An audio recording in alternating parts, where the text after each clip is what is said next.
Marami sa atin ang hinihiling na magkaroon ng isang bakasyon para makapagpahinga sa ingay ng mundo. Katulad ko na ang hinihiling lang ay katahimikan. Malayo sa polusyon, malayo sa problema at panghusga ng marami. Pero magugustuhan mo pa kaya kung ang mapupuntahan mong lugar ay hindi lang punong-puno ng katahimikan at magagandang tanawin? Kundi naglipa na rin ang mga nilalang na inaakala nating sa mga libro, kwento at alamat lang natin maririnig. Pinagpalang araw kabanong, mga kayanggaw at kabangers, at sa lahat ng masugid na tagapakinig ng YouTube channel na ito. Ako po si Michael Pangil. Hindi ko tunay na pangalan. Magsa-36 na po ako ngayon at nangyari ang ibabahagi kong kwento 5 taon na ang nakakalipas. Bago pumutok ang pandemic sa buong mundo. Kabanong, mga kabangers at mga kayanggaw, ito ang aking kwento.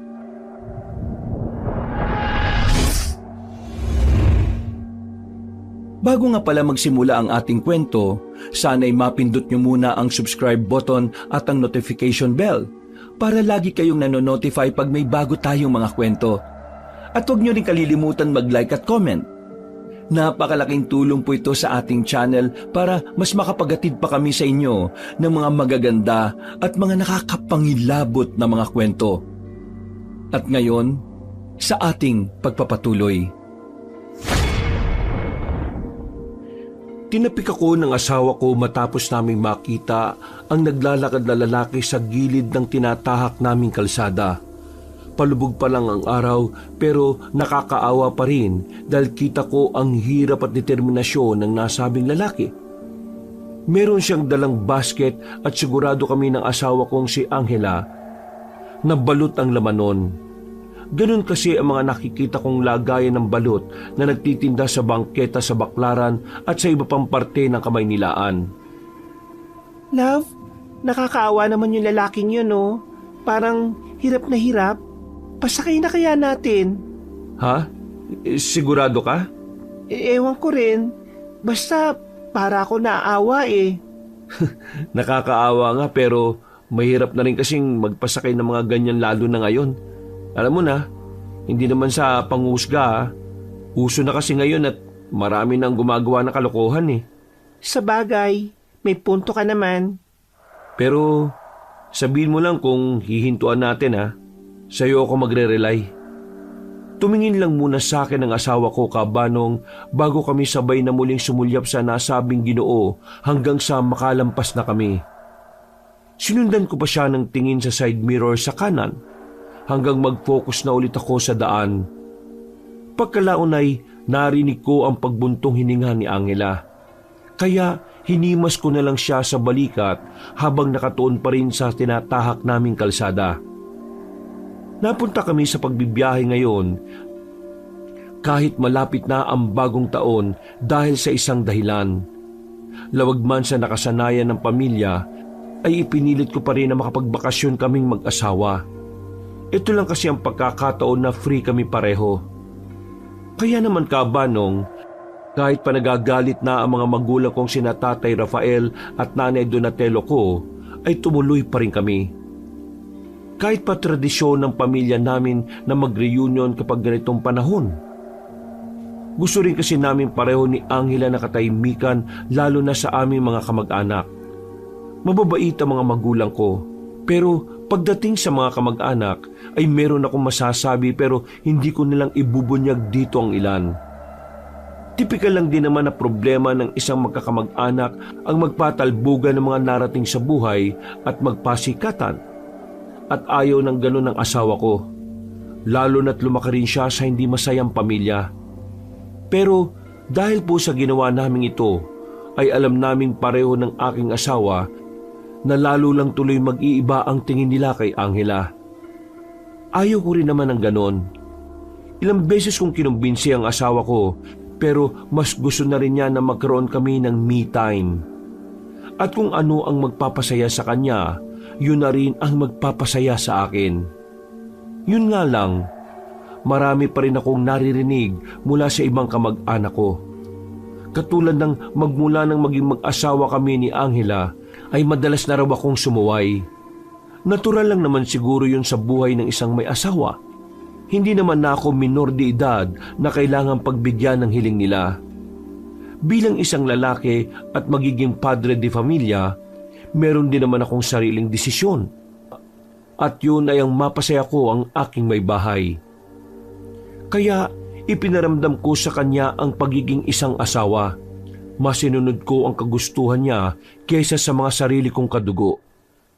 Sabi nga nila nanay at tatay, ang Michael daw na noon ay family-oriented ay biglang nagbago ng dahil sa isang babae. Gusto ko lang naman magpakalalaki at magpakaasawa sa aking misis. Nakadalasan ay nami-misunderstood ng mga magulang at iba ko pang kamag-anak. Kung alam lang nila kung gaano kabait si Angela. At yun na nga po kabanong, habang nagdadrive ay napansin kong tahimik ang aking misis. Kaya muli ko siyang kinalabit at nginitian. Bakit? Wala lang. Tahimik ka na naman kasi. Iniisip mo pa rin ba yung lalaking magbabalot kanina? Hindi naman na. Pero pinaalala mo yan tuloy naisip ko uli. Ang isipin na lang natin na taga rito yung lalaking yun. Actually, yan talagang naisip ko kanina. Pagkatapos noon, hindi ko naman na siya inisip. Ganun pala. Bakit parang tulala ka dyan kanina? Ano bang nasa isip mo? Maliban sa akin Bakit naman kita iisipin? Magkasama na nga tayo Sa bagay. Pero ano nga yung iniisip mo kanina, love? Yun ba? Ano kasi, naisip ko lang na buti naman at pumayag sila mama at papa mo. Akala ko magagalit na naman sila at didiktahan ka sa gusto mong mangyari sa buhay mo. Sa buhay natin. Bakit mo naman natanong yan? Hindi lumabas sila mama at papa nung umalis na tayo Ikaw naman. Alam mo namang ganun lang talaga sila mama at papa. Ang tagal-tagal na natin, hindi ka pa rin nasasanay sa ugali ng family ko. Ganun talaga kapag mga konserbatibong tao at mahilig sumunod sa mga tradisyon. Kaya unawain mo na lang. Ang naintindihan ko lang, love, yung parang palagi silang galit sa akin. Kinasal na lang tayo last year. Hindi pa talaga nagbago yung treatment nila sa akin. Lalo na nung iba mong mga kamag-anak. I'm sorry love if you still feel that way. Soon and very soon, masasanay ka rin sa katulad ko. Ewan ko ba, love? Pero hindi na yata ako masasanay sa family mo Pero wait, iniiba mo lang naman yung usapan Ang layo ng sagot mo sa tanong ko kanina. Nagalit sila mama at papa sa akin, no? Hindi naman siya nagalit. Alam mo namang mapamahiin sila mama. Hindi lang yung sanay na umaalis tayo lalo na't ganitong season. Di ba nga, reunion ng pamilya namin, na pamilya mo na rin naman. Dapat masanay na rin sila. Ako nga sinasanay kong pakisamahan yung pamilya mo Ang swerte ko sa partner pero medyo malas lang sa... Ay nako, ayaw ko na lang mag-talk. Ito naman, huwag mo nang pakaisipin yun. Mag-enjoy na lang tayo sa biyahe natin, love. Ngumiti ako at tinarot-tarot siya hanggang sa lumambot din kagad ang puso niya at tila nawala na ang pagkadismaya na nararamdaman. Maya-maya ay itinigil ko na ang pagkiliti kay Angela at muling itinuon ng buong atensyon ko sa pagdadrive. Nang saglit kong sulyapan ng aking asawa ay nag-scroll na siya ng kanyang social media account. Pagbaling niya sa akin ay nakangiti lang siya pero halata sa mga mata ang lungkot. Oh, bakit parang ang lungkot ng mga mata mo? Wala lang. Naisip ko lang na dapat sinunod na lang muna natin sila mama at papa para at least wala na rin gulo, diba? Medyo na-stress tuloy ako Para mawala yung stress mo, love, i-turn off mo na yung phone mo and let enjoy this moment. Wala kahit sino. Tayong dalawa lang. Ito naman ang purpose kaya tayo nag-outing, diba? Sige na, please. Turn it off, love. Okay. And then what? Na-turn off ko na. Hindi magpapatugtog ako ng mga romantic song. Ayos din talaga ang mga taste mo sa music, O, di ba? Mas relax kapag tayong dalawa lang. Malayo sa mundong magulo. Ikaw at ako. I love you. I love you too. In fairness ka talaga, love. Simula nung makakilala tayo until now, hindi pa rin nawawala yung kilig ko. Every time na may ginagawa ka mga ganito para mapasaya ako, napakaswerte ko talaga sa'yo. Thank you, love. Nakakataba ng puso na marinig yan sa'yo. Pero wag lalaki ang ulo mo, ha?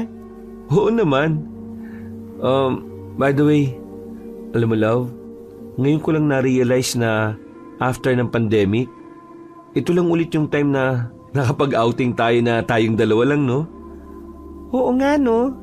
Ngayon ko lang din naisip yun, Kaya nga rin ipinilit ko to, kahit alam kong magagalit sila mama at papa Kasi gustong-gusto talaga kitang makasama at masolo ulit.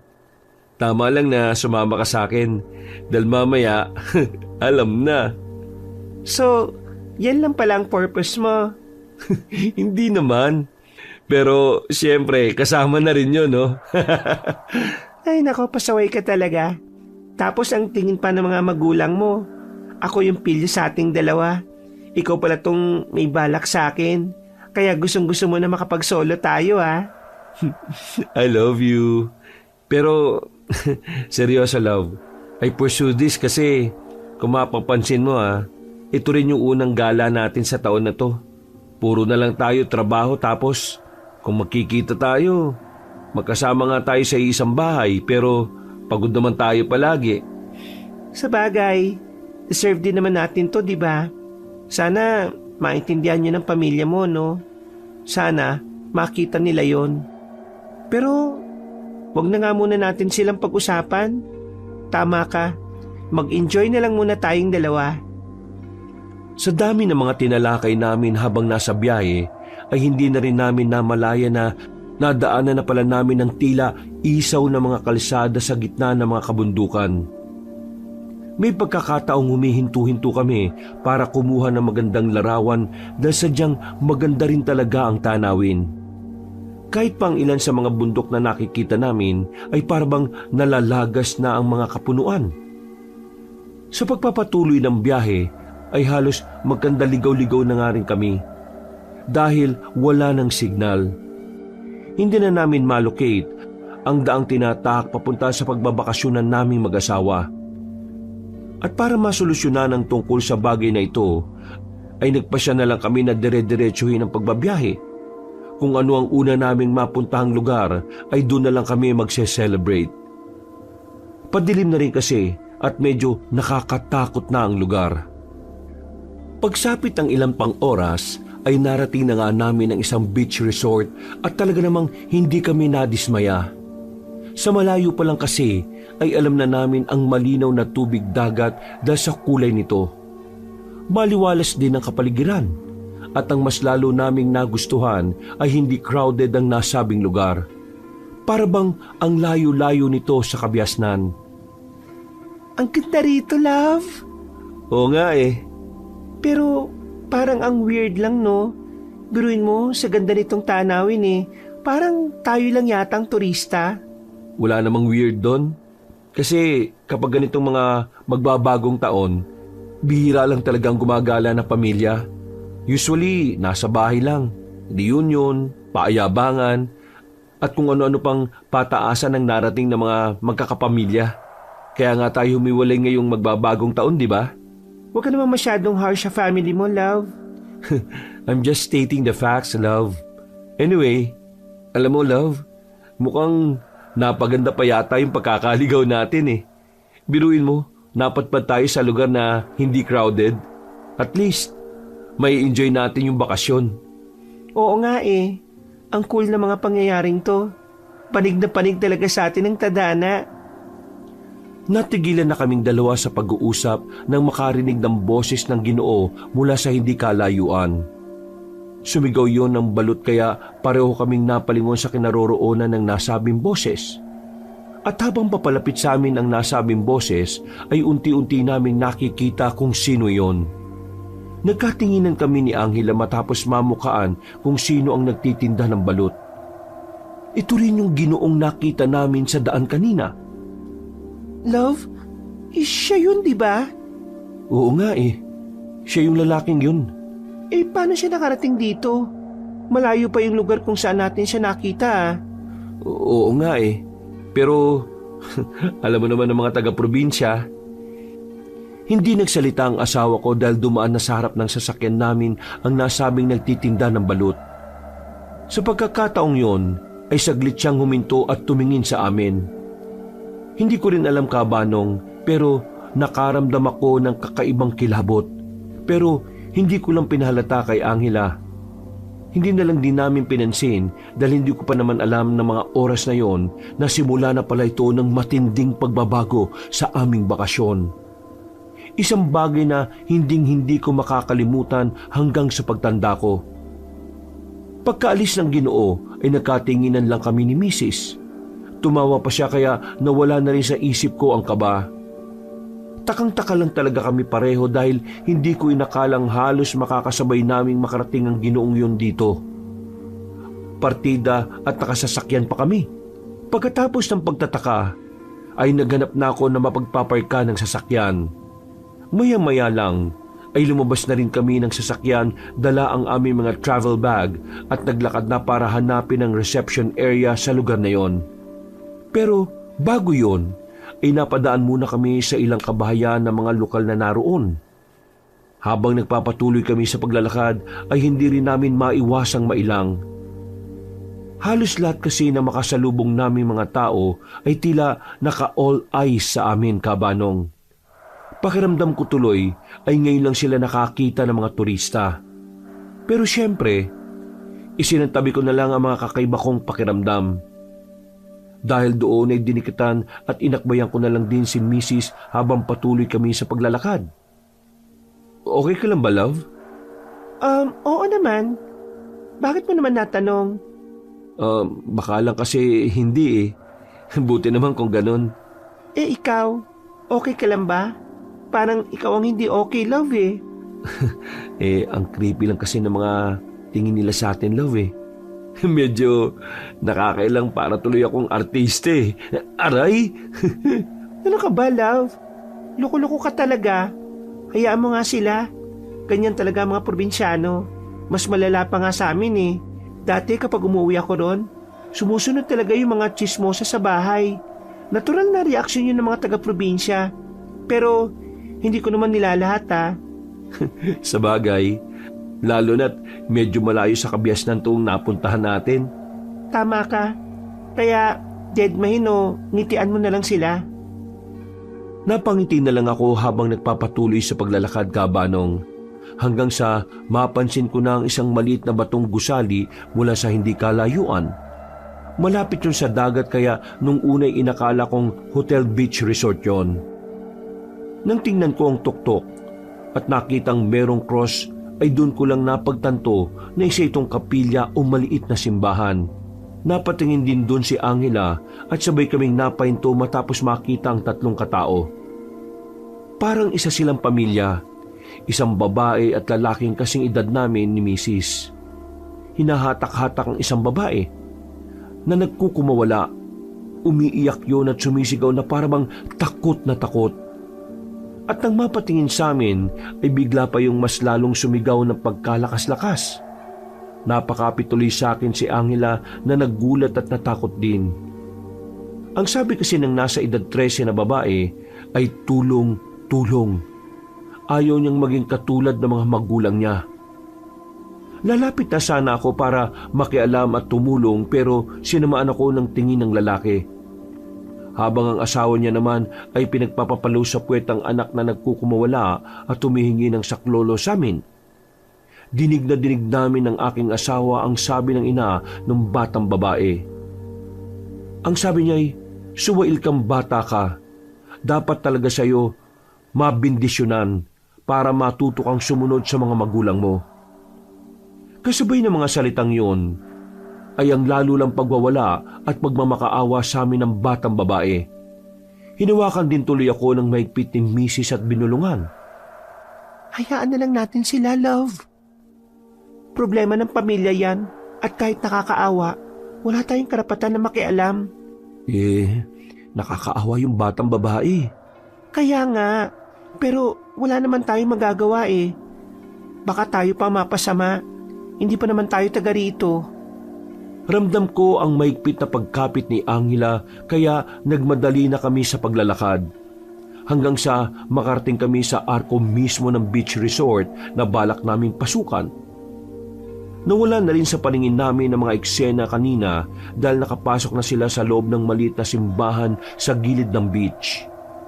Ako naman ay muling natulala sa ganda ng tanawin habang pinagmamasdan din ng papalubog na araw.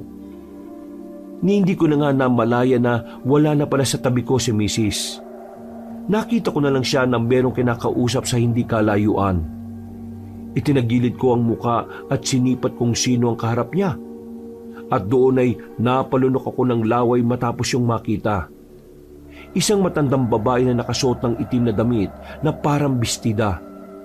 Merong pulang simbolo ng krus ang sentro ng kanyang suot, pero dalawa ang horizontal line. Meron din itong plain na singsing, hikaw at kwintas na kumikinang sa pagkaginto. At base sa postura ng matandang babaeng nasa 4 na talampakan ng taas, ay mukha itong may kaya sa buhay. Napabulong tuloy ako sa sarili habang nakatayo sa likod ni Mrs. Lumapit ako para makinig sa pinag-uusapan nila. Siya ba ang asawa mo, Iha? Opo, Inang. Iha, tawagin na lang ninyo akong Inang Rayna. Ako ang may-ari ng lugar na ito. Salamat naman at napadpad kayo rito. Dahil matagal-tagal na rin kasing walang napupuntang turista sa lugar namin. Magandang dapit hapon na po, Inang Rayna. Ako naman po si Michael Pangil. Ako nga po ang asawa po nitong si Angela. Ikinagagalak din kitang makilala. Mawalang galang na po, Inang. Katulad po ng usapan natin kanina, itatanong ko lang sana kung saan pong reception area para makapag-inquire kami ng matutuluyan. Dito kasi kami magbabakasyon at magse-celebrate ng bagong taon. Nandun lang. Saktong-sakto ang dating ninyo. Napatingin kaming dalawa sa direksyong itinuro ng matandang babae kung saan nakita namin ang tila nilulumot na bubungan. Nung una, medyo hindi ko nagustuhan ang lugar. Pero nang makita kong mukhang okay naman kay Mrs., hindi na lang din ako nagsalita. Isa pa kasi, mukhang mabait naman si Inang Rayna. Ay siya nga pala, pagpasensyahan nyo na ang mga lokal na nadaanan nyo kanina. Alam kong titig na titig sila sa inyo dahil katulad ng sinabi ko kanina, madalang na talaga ang mga napapadpad na turista rito. Ako nang nagsasabi sa inyo na huwag kayong mailang dahil mababait naman ang mga tao rito. Napansin ko nga po yung mga tingin nila na medyo nakakailang eh. Pero ayos lang ho naman. Ang totoo niyan, maswerte nga po kami nitong asawa ko eh kasi napakatahimik ng napuntahan naming lugar. Saktong-sakto po sa hinahanap namin ngayon sa pagse-celebrate ng bagong taon. Mas maswerte kami. Ho? Bakit naman ho? Siyempre, dahil kahit papaano ay may dagdag turista. Hindi kasi masyadong tauhin tong lugar namin. Madalang ang mga katulad ninyo. Gutom na rin ang mga taga rito.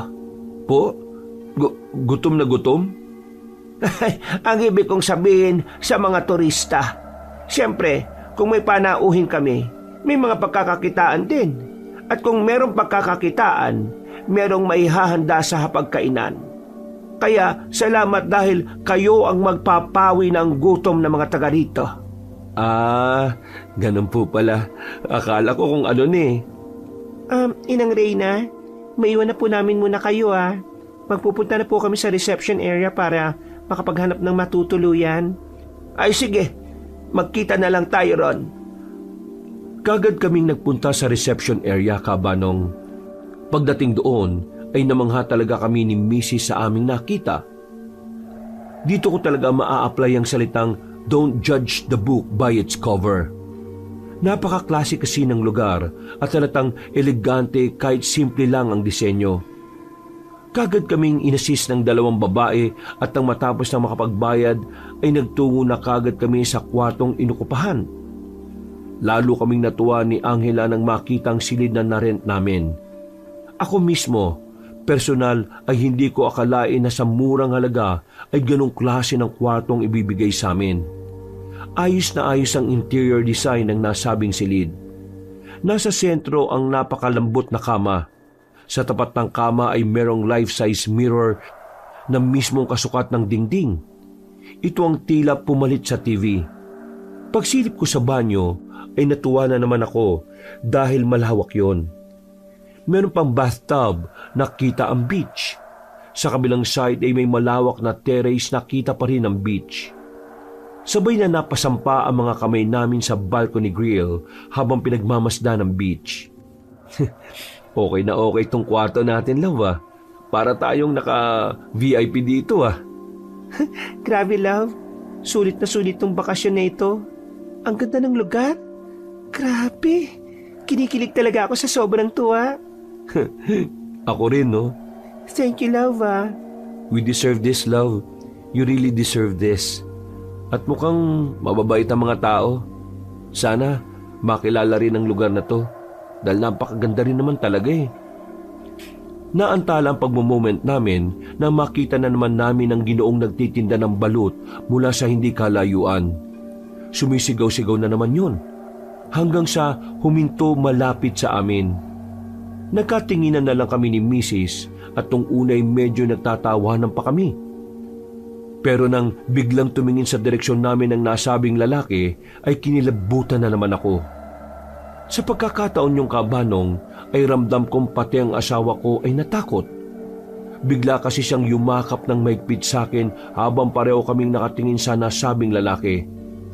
Mabuti na lang ay naglakad na ulit yon palayo. Pero sinundan ko pa rin ng tingin hanggang sa mawala na sa aming paningin. Nakikripihan na ako sa magbabalot na yun, love. Ay nako, sinabi mo pa. Feeling ko nga parang minamanmanan tayo eh. Sa Manila pa naman, saka sa ibang lugar. Ang tingin dyan sa mga magbabalot asset ng mga pulis. Ay, talaga? Oo, kasi sila yung mga nagpupunta sa mga iski-iskinita kapag gabi tapos nagmamasid-masid. Ah, ganun pala yun. Pero iba yung tingin ko sa lalaking yun eh. Parang basta ang creepy. Naawa pa naman ako nung una natin siyang nakita sa gilid ng kalsada. Hayaan na nga natin siya. Basta, wag lang siyang magkakaamaling gumawa ng masama dahil kahit taga rito pa siya hindi ako magdadalawang isip na patulan siya. Naantala na naman kami sa pag-uusap ni Angela matapos naming marinig ang tatlong magkakasunod na katok sa pinto. Nagkatinginan kami bago bumitaw sa pagyayakapan. Naglakad ako papunta sa pinto at kagadtong binuksan. Doon ay tumambad sa paningin ko kabanong ang isang matanda na lalaking moreno na naka-uniform katulad ng suot ng mga nasa reception. Napatingin din ako kagad sa hatak-hatak niyang serving food trolley na nakatakip. Nagtaka ko at muling napabalik ng tingin sa lalaking kaharap. Magandang gabi. Ako si Leonardo, Mr. and Mrs. Pangil. Yes po. At magandang gabi rin. Para sa inyo itong pagkain. Wala naman kaming in-order Baka nagkamali ka lang, bro. Love, nag-order ka ba ng food? Wala pa. Di pa ako nag-order ng pagkain natin. Bakit? Nagugutom ka na ba? Pasensya na, Leonardo Hindi pa kami nag-order ng pagkain Baka sa iba nga yan. Sa inyo to, sir. Ipapaliwanag ko na lang para hindi kayo magtaka. May libreng pagkain kasi ang lahat ng mga newcomer dito sa beach resort ni Lola. Nang inang rain ako. Kaya wag po kayo mag-alala dahil wala po kayong babayaran. Ha? Seryoso? Seryoso, sir. Ano, pwede naman akong pumasok? Sige, sure. Sige. Tumabi ako sa gilid at hinayaan pumasok sa loob si Leonardo hanggang sa huminto sa dining table. Pagkatapos ay sumunod ako roon. Nang makita naman yon ni Angela mula sa kinapupwestuhan, ay lumapit din siya sa amin. Oh love, umorder ka na pala Hindi pa, pero free food daw yan. Offer mismo ni Inang Raina. Ah, talaga? Ang galing naman. Ang bango Nagutom tuloy ako bigla. Ako nga rin Okay na, ma'am. Sir, nawa magustuhan nyo itong mga pagkain. Kung may kailangan kayo, sabihin nyo lang po Okay. Thank you, Leonardo. Pakisabi na rin kay Inang salamat ng marami Sabay namin pinagmasdan si Leonardo hanggang sa mawala na ito sa paningin namin. Pagkasara ko ng pinto, ay tila nagtataka pa kaming nagkatinginan ng asawa ko. Hindi pa rin kasi kami makapaniwala sa ganitong eksena. Alam naman namin may mga free food sa mga 5-star hotel, pero sa ganitong halos hindi naman tinatao, parang lugi kapag nag-offer pa sila ng free food. Sure na free food to, love? Free food nga daw talaga nila yan sa mga newcomer. Ang galing no? Wow, ang galing The best talaga ang beach resort na ito. Hindi tayo nakamali ng piniling puntahan. Oo nga O tara, kain na muna tayo. Tikman natin kung gaano kasarap ang pagkain. O sige, pero wait lang, huwag mo munang galawin. Pipicturean ko muna para i-post na with hashtag. Wala talagang signal dito, no? Okay lang. E di, kapag nagkaroon na ng signal. Napailing na lang ako habang tinatawanan si Mrs. Pagkaupo namin sa tapat ng pagkain, ay kinuha na nga niya ang cellphone saka nag-picture taking. Nagdasal na kami para magpasalamat sa pagkain at pagkalaon ay isa-isa na nga naming nilantaka ng masasarap na nakahain at hindi nga kami nabigo sa lasa ng mga ito. Grabe, sarap! Para akong kumain sa fine dining Love, nakakatoy ang mukha mo. Para kang patay gutom kumain. Ang sarap naman kasi talaga di ba? Order ulit tayo mamaya. Grabe! The best talaga itong beach resort na ito. I-recommend ko nga ito sa mga kakilala ko. O sige na. Kumain na muna tayo para makapunta tayo sa beach. Gusto ko na rin maligo Wala na nga kaming sinayang na oras, Kabanong. Nagpatuloy kami sa pagkain at dahil sa masasarap na nakahain ay naubos nga namin itong lahat. Nabusog talaga ako ng gusto. Ang sasarap kasi talaga. Sa sobrang sarap nga ay para kong nakalimutan ang pangalan ko. Kidding aside, may kakaibang lasa ang kinakain namin na hindi ko rin maintindihan kung ano.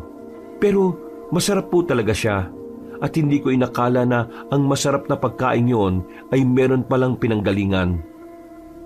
Pagkatapos namin kumain at magpahinga saglit, ay dumaan muna kami sa reception area para personal na magpasalamat sa free food.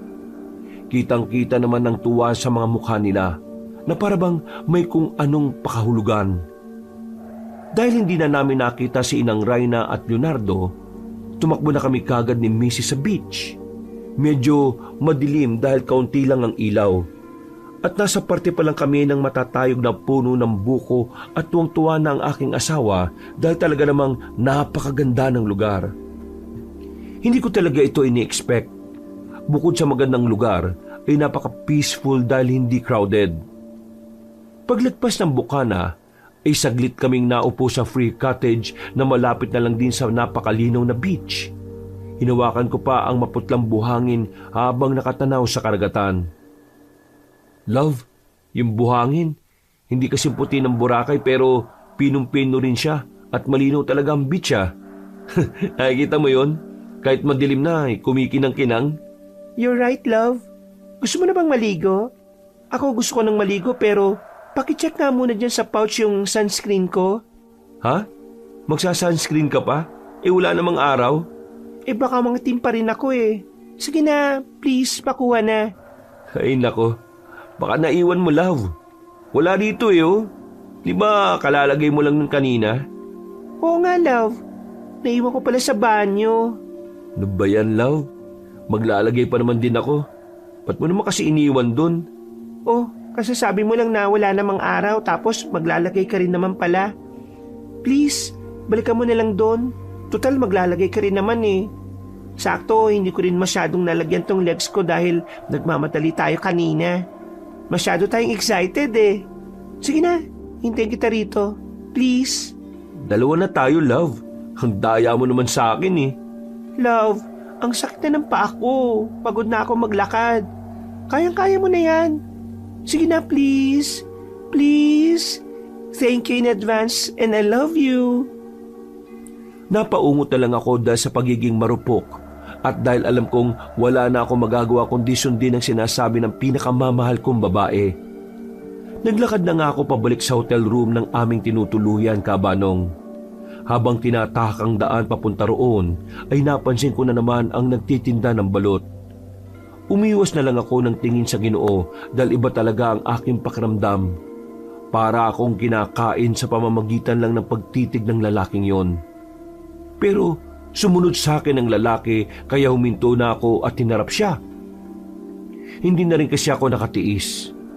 Bigla rin tuloy akong nag-alala para kay Angela dahil siya lang ang naiwang mag-isa sa tabi ng beach.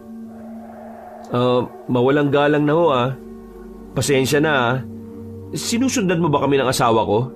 Gusto mo ba ng balot, iha? Ho? Hindi ho. Wag na wag kayong kakain ng kahit anong ibibigay sa inyo.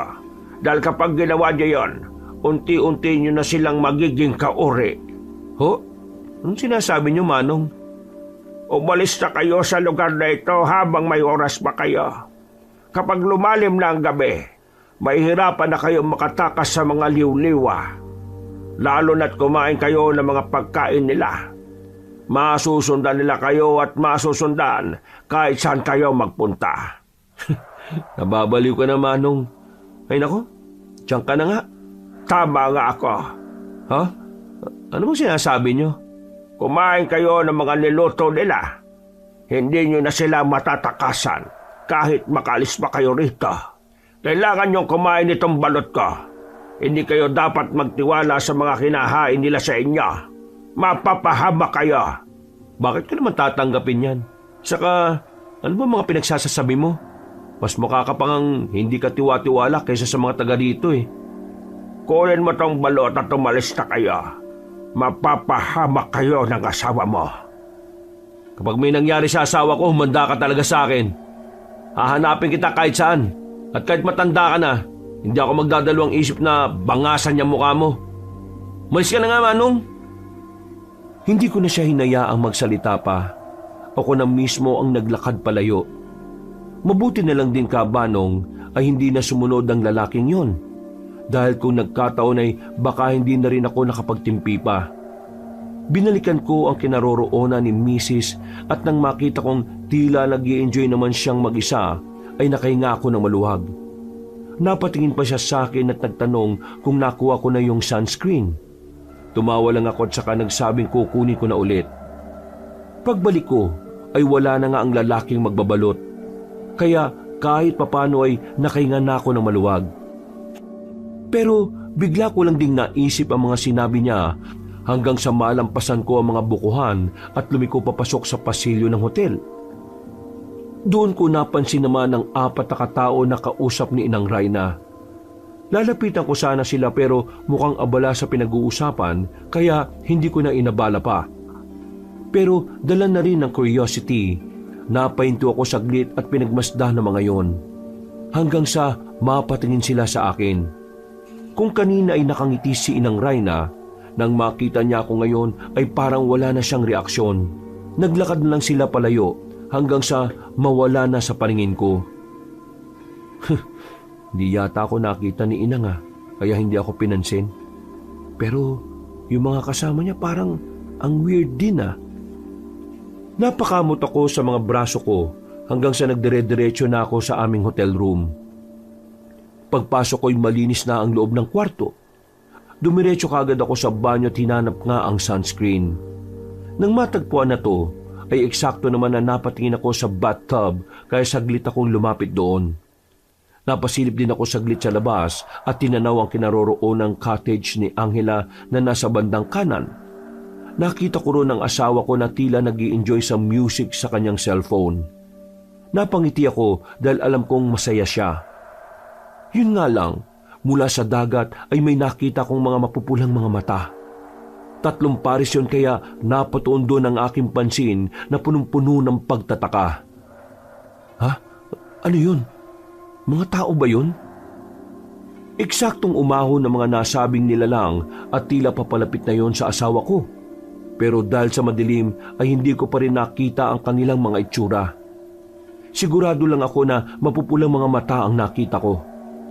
Hanggang sa dumating na nga ulit ang magbabalot at sumigaw-sigaw ito ng balot katulad ng dati. Paglingon ko sa tubig ay bigla na lang nawala ang mga mapupulang mata ng kung anong nilalang. Tila nabulahaw ang mga yon. Pero hindi ko na yon naisip dahil pagkakita kong papalapit ang magbabalot sa asawa ko ay kagad akong kinabahan. Anak ng tokwa! Bigla ring may kumatok kaya dali-dali ako nagpunta sa pinto. Pagbukas ng pinto ay ganun na lang ang gulat ko dahil wala namang kahit sinong tao roon. Napakunot ako ng noo habang napapakamot na rin dito. Kasunod noon ay nagpalinga-linga pa ako sa paligid upang masiguro kung meron ng tao o wala. Ikinandado ko na nga lang ulit ang pinto at naglakad pabalik sa aking asawa habang napapakamot pa rin sa mga braso. Mas binilisan ko pa dahil nag-aalala talaga ako para kay misis. Baka kasi may gawin kung ano ang siraulong magbabalot na yon. Nang nasa bandang bukana na, ay tinanaw ko mula roon si Angela na nakatuon pa rin ang atensyon sa lalaking nagtitinda ng balot. Hanggang sa mapalingon na nga rin siya sa akin. Habang sinisimula ng kainin ng balot, nakita kong hawak niya na yon kaya lalo akong nagmadali kahit hingal na talaga ako. Uy love, bilisan mo oh. Ang sarap nitong balot, fresh na fresh. Nakatikim na ako ng isa. Halika, tumikim ka na rin. Huwag mo kainin yan! Pagkalapit ko'y dali-dali kong tinapik ang kamay ni Mrs. dahilan para mabitiwan niya ang balot. Nagulat siya sa inasal ko. Pero ang misteryosong Ginoo ang kaduda-duda sa paningin ko ay para bang nag-expect na. Nakakain ka na ba? Oo, bakit mo naman ginawa yun? Bakit ka kumain yan, love? Anong masama? Tumatanda ka ha? Sinabi ko naman sa iyo na huwag kang lalapit sa asawa ko, di ba? Sira ulo ka talaga no. Inambahan ko ng suntok ang nagtitinda ng balot pero napigil agad ako ni Angela. Samantala, ang lalaki ay walang imik at nakatingin lang na tila hindi natinag. Umalis ka na sabi! Ligtas na ang asawa mo. Ikaw na lang ang hindi pa. Sinabi nang umalis ka na. Hindi na umimik pa ang nagtitinda ng balot. Umalis na rin yun kagad habang ako naman ay napatingin na lang kay Angela. Hingal na hingal pa rin ako at tila hindi ko makontrol ang emosyon ko. Para rin akong nangangati na ewan. Ano yun love? Bakit mo pinalis yung tao? Nung bakit? Di ba ang creepy niya? Tapos bigla-bigla ka nalang kakain ng ino-offer niya? Ha? Anong bigla-bigla ka dyan?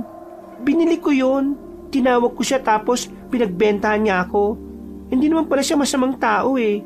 Mukha lang kayo nahinala pero mabait naman. Hindi mo alam kung anong pinagsasabi ng taong yan sa akin. Ha? Ano bang sinabi niya? At saka, bakit ka nagagalit dyan? Okay ka lang ba? Ay, pasensya na pero nag-aalala lang ako para sa'yo.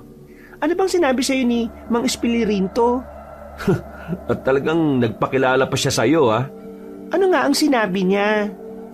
Pinapalis niya tayo sa lugar na to eh. Basta ganun. Hayaan na natin yun. Next time ha, huwag ka nang kakain ng balot niya. Doon tayo sa ibang nagtitinda ng balot. Ha? Okay. Oh, ito na yung sunscreen. Pagkakuha ni Mrs. ng sunscreen, ay nagpahid na kami ng salitan. Hindi na muna ako umimik dahil habang nagpapahid ako ng sunscreen sa kanyang katawan, ay panay ang kamot ko sa braso at binti hanggang sa napansin ito ng aking asawa. Ba't parang kamot ka ng kamot, love? Oo nga eh. Siguro na-trigger na naman yung stress ko dahil sa nangyari kanina. Oo nga. Ikaw naman kasi. Huwag mo nang ulitin yun ah. Kahit pa sabihin mong hindi ka tiwa-tiwala yung tao. Huwag kang ganun. Pasensya na ulit sa inasal ko. Ang kati talaga. Hindi kaya baka sa kinain natin yan? Wala naman akong allergy sa mga pagkain eh. Ikaw tong may allergy sa ating dalawa, pero hindi ka naman nangangati. Love, baka nga na-trigger lang naman yung stress ko. Hindi na bale, at may anti-allergy naman ako eh. Naiwan lang dun sa kwarto. Uinom ka na lang din mamaya kagad ah. O sige love. O so paano? Swimming na tayo? Okay. Matapos kong kumamot-kamot sa magkabilang braso, ay kagad akong sumisid palapit kay Angela. Mabilis akong sumulpot sa harapan niya at saka siya hinawakan sa magkabilang bewang at idinikit sa bisig ko. Nagkatitigan kaming dalawa habang nakangiti sa isa't isa. Pagkatapos noon ay kagad ko siyang sinikil ng nag-aalab na halik. Tumagal ng halos 40 segundo bago maghiwalay ang aming mga labi, subalit nanatiling magkadikit ang aming mga bisig. I love you so much, my Angela. I love you too, my Michael. Sa gitna ng malamig na gabi, ay nagpatuloy ang aming paglalambingan hanggang sa mauwi kami sa malimit na ginagawa ng mag-asawa. Matagal ko na rin pangarap ang mangyari ang ganon sa amin sa dagat at sa wakas ay natupad din, Kabanong. Nang mapagod na kami sa paglangoy sa isa't isa, ay sabay na rin kaming umahon. Nang nasa cottage na, ay pareho naming sinandal ang mga sarili sa upuan habang nagpapalipas ng oras. Habang nakapikit si Angela, ako naman ay nagmamasid-masid sa paligid dahil napapansin kong halos wala talagang katao-tao sa paligid. Nakaisip ako na kapilyuhan na kahit anong gawin namin dito ni Mrs. ay siguradong wala namang makakakita sa amin. Bukod kasi sa madilim ay talagang walang katao-tao. Bigla akong napatingin sa dagat. Wala akong halos makita at naririnig ko lang ang paghampas ng alon sa dalampasigan. Naalala kong bigla kong nakita yung mapupulang mga mata. Kaya tumitig-titig ako roon. Hanggang sa napakamot na naman ako sa magkabilang braso at hita. Pero hindi ko pa rin ito pinagtuunan ng pansin. Wala rin naman akong kakaibang nararamdaman katulad ng pagbigat ng hininga kaya sigurado ako na hindi ito malala. Napatingin ako sa relo. 9:00 na pala. Nang makaramdam ng gutom, ay muli kong iginala ang tingin at naghanap ng maaaring mapagbilhan ng makakain hanggang sa may makita ko mga pwestong malapit doon sa kapilya. Love, bili tayo ng food doon, oh. Wow, nakatulog ka agad ang mahal ko. Kinuha ko na lang muna ang pouch niya at binuksan yon. Pagkakuha ko ng 1,000 ay ibinalik ko na ang pouch at tumayo papunta sa nasabing bilihan. Kita naman doon ng asawa ko. Kaya hindi na rin ako masyadong nag-alala pa. Dali-dali ko nang pinuntahan ng nasabing pwesto para bumili ng kung anong available. Nagulat ako dahil nandoon si Leonardo na nagluluto ng masarap na pagkain. Hindi ko na matandaan ang tawag pero ang sabi niya ay specialty ito sa lugar nila. Kaya pala wala ka rin sa hotel, ha? Nandito ka naman ngayon? Sinang din kasi ang may-ari ng lahat dito. Teka, nasaan ang asawa mo, sir? Andun, natutulog sa gilid ng cottage. Iniwan ko muna para bumili. Nagutom ako ulit eh. Ang sarap din ng pagkain na binigay nyo kanina. The best, promise. Salamat, sir. Siguradong magugustuhan nyo rin itong specialty namin. Wow! Itong bayad, oh. Nakalimutan ko pala na sabihin. Walang bayad ang mga pagkain dito. Ha? Walang bayad? Opo, yun ang bilin ni Lola. Dahil kayo lang naman daw ang bisita ngayon. Gusto niyang busugin kayong mag-asawa. Seryoso ba? Seryosong-seryoso, sir. Kaya itago niyo na lang yung pera. Ang galing naman. Kaya lang, matanong ko lang, yung nagtitinda ng balot, ano bang pangalan nun? Parang Mang Espiliranto. Oo, yun nga. Sorry sa tanong ko, ha. Okay lang ba yung taong yun? Pasensya na, ha. Wala kasi akong tiwala sa kanya eh. Kaya yung balot na pinakain niya sa asawa ko, tinabig ko eh. Nakakain ba ang asawa mo? Ang sabi ni Mrs., 1 piraso raw. Pero, yun na nga. Yung pangalawa kasi, tinabig ko na. Bakit? May problema ba? Wala naman. O ito, kunin niyo na po ito at kainin. Magsasara na rin ako eh. Salamat, ha. Siguraduhin mong matitikman niya ng asawa mo, ha. Oo, sige. Hindi man ipinahahalata pero ramdam ko matinding pagbabago ng aura ni Leonardo. Habang pinag-uusapan namin ng tungkol kay Mang Espiliranto, hindi na lang din ako kumibo dahil bigla na lang siyang nag-ayos para sa pagsasara. Lumakad na ako pabalik sa cottage hanggang sa marinig ko ang pagsigaw-sigaw ni Angela. Dahil dito ay napatakbo ako. Nabitiwan ko tuloy ang mga pagkain na natapon na sa lupa. Hindi ko na muna inisip yon dahil mas inalala ko ang aking asawa. Pagdating ko roon ay takot na takot si Angela na kaagad yumakap sa akin. "Oh love, bakit? Anong nangyari?" May matak sa akin papunta sa tubig, love. "Ha? Sigurado ka?" Oo, mapupula mga mata. Sigurado ko. Diyos ko po, nakakatakot. Umalis na tayo rito. Ah, ano nangyari? Nakarinig kami ng sumisigaw kaya kami nagpunta rito ng apo kong si Leonardo. May nakita po kong humahatak sa akin. Galing po sa tubig. Akala ko nung una si Michael lang pero pagdilat ng mga mata ko, nakita ko na namumula yung mga mata niya na parang mamasa-masa yung katawan. Nako, nalansi ka nga ng tulo yan. Ano pong ibig niyo sabihin? Sinabi nitong si Leonardo na nakasalamuhan niyo si Espiliranta. Kumain ba si Angela ng tinitinda niyang balot? Isang piraso raw po. Yung pangalawa kasi tinabig ko na. Mabuti na lang at ginawa mo yon. Dahil kung magkataon tuluyang malalansin ng taong yon ang asawa mo. Ho? Ano po bang ibig niyong sabihin na malalansi?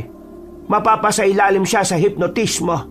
Yung balot nun ni Espiliranto ay nagbibigay ng mga halusinasyon sa mga nakakakain. Pero hindi po ilusyon ang nakita ko.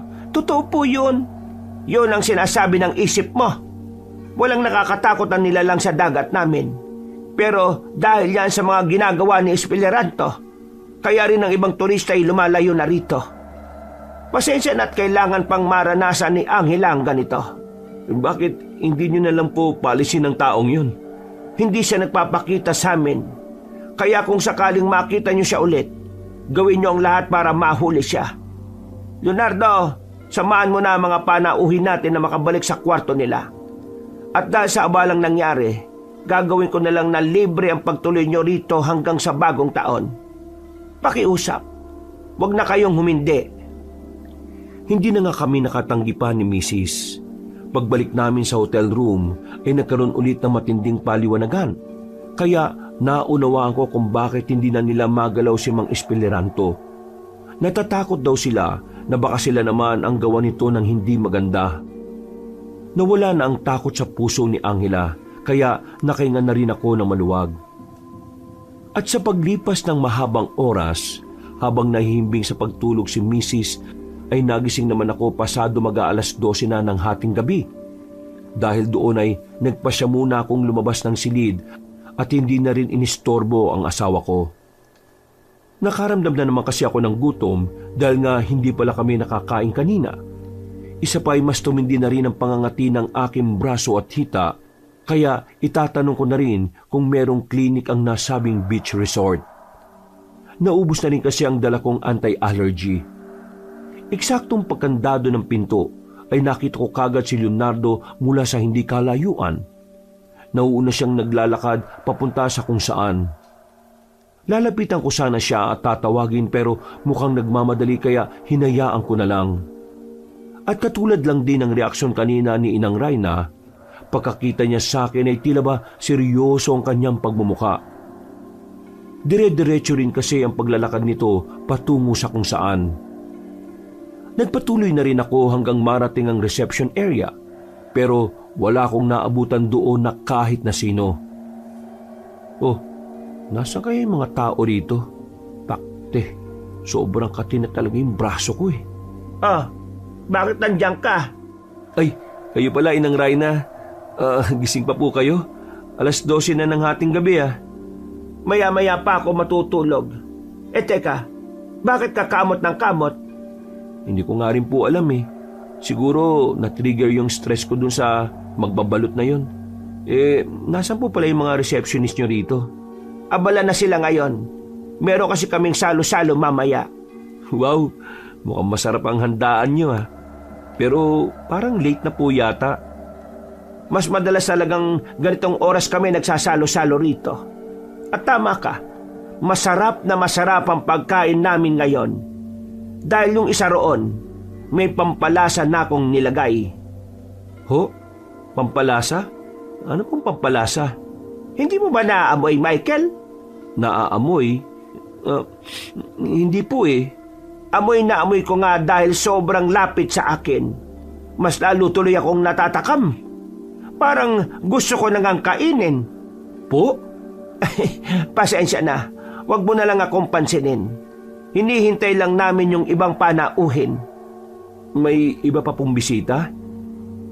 Hindi na siya sumagot, Kabanong. Tumingin na lang siya sa akin at makahulugang ngiti lang ulit ang isinukli niya. At kitang-kita ko ang tila pamumula ng mga mata niya. Umiwas lang kagad siya ng tingin at lumayo sa akin. Bumalik na lang ako kagad sa kwarto at ang nasa pasilyo na ay napatingin ako sa bandang beach. Doon ko nakita ang iilang katao. Pero hindi talaga ako sigurado kung may mga tao nga talaga ang mga yon. Para kasing nangingintab sa pagkaitim ang mga balat nila at medyo kumikislap ang mga mata. Napahinto ako at napatingin doon hanggang sa maaninag ko ang isang lalaki na tumatakbo na takot na takot.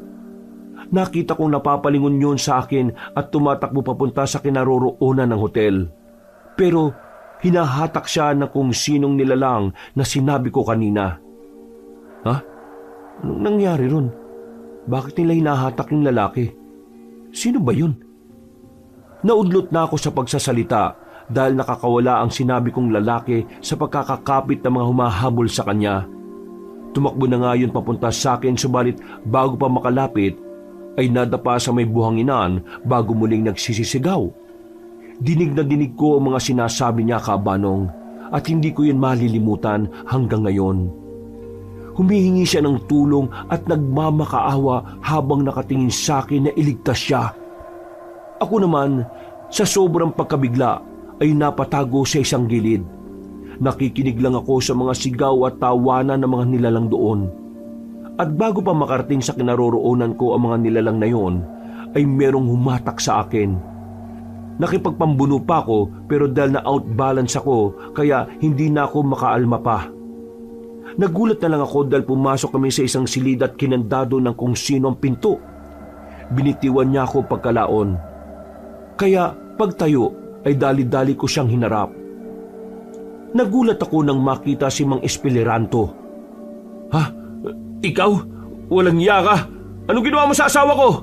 Hindi mo yata naiintindihan ang nangyayari sa lugar na ito, iho.